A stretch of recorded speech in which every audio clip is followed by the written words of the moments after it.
Find in the Past, Workshop 3, Local and Regional History. Today we're looking at the field of local history and looking at how it interacts with regional history and how we as academic historians interact with local historians. So local history often has particular connotations, especially within the wider academic field.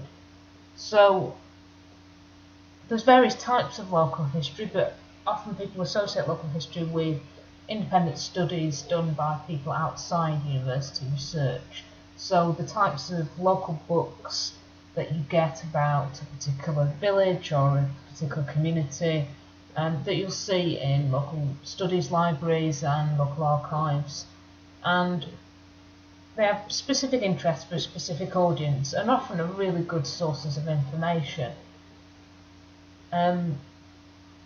So we've got to think about the differences between academic works that study localities, publications that are done by local history societies that often use a lot of in-depth research about a particular place and people, and antiquarian studies, which tend to be more about collecting all the facts about a particular place, but not, and perhaps also making a narrative, but not doing much in terms of analysis or placing the particular facts within a bigger context. J.D. Marshall's a really important local and regional historian, and he wrote lots of books and articles about how to write local history, and I do recommend you read his work. But he coined the term the tyranny of the discrete, which he argued was a problem of local history at the time, which was the late 90s. He was arguing about the fact that local historians in particular, but also academic historians doing local history, tend to look at specific facts, the discrete. So they look at a particular community and particular incidents and see them in isolation. They don't connect them with the bigger picture. So what we as academic historians have to do is make sure we don't fall into that kind of antiquarian trap of associating specific incidents and communities and not really understanding why something happens or why a particular community is shaped in a particular way in relation to bigger forces like the society and economy and politics of the time.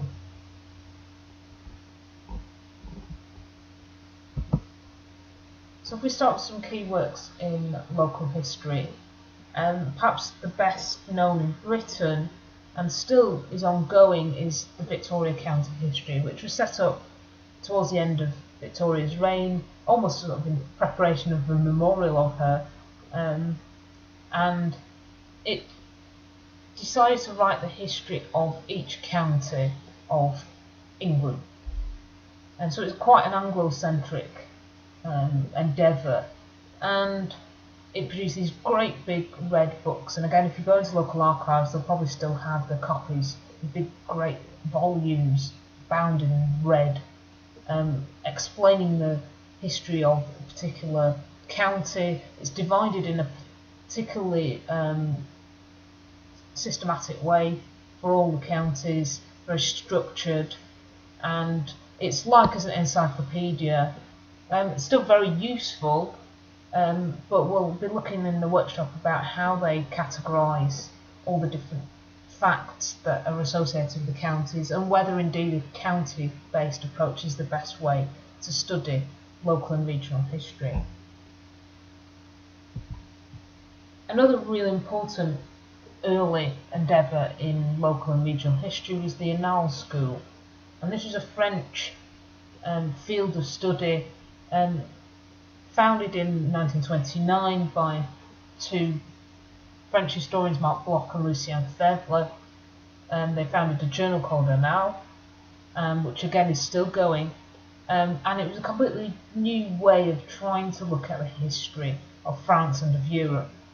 It was deliberately interdisciplinary, so it drew from not just historical study but also from anthropology, ethnography, sociology, psychology, as many different disciplines as they could incorporate. And the aim was to produce almost what we probably now call a total history. So not just writing a political history of a place or an economic history of a place, but trying to incorporate all aspects of society and economy in the history of a place. So often this quotation is used in association with the Annals School, which is history should be about the past, not about documents. So it's not about just piecing together the reasons behind a particular event or the economic situation of a particular place, but also trying to understand the experience of what it was like to live in a place at a particular time. It was very influential, still is, and second round of French historians in the 1960s, predominantly Emmanuel Leroy-Ladurie, were influenced by the Annals School and reinvented it in some ways by looking at different disciplines, particularly psychology. So Ladurie's work focused on the mentalities of people. What do people think, and how did that influence the way that they lived?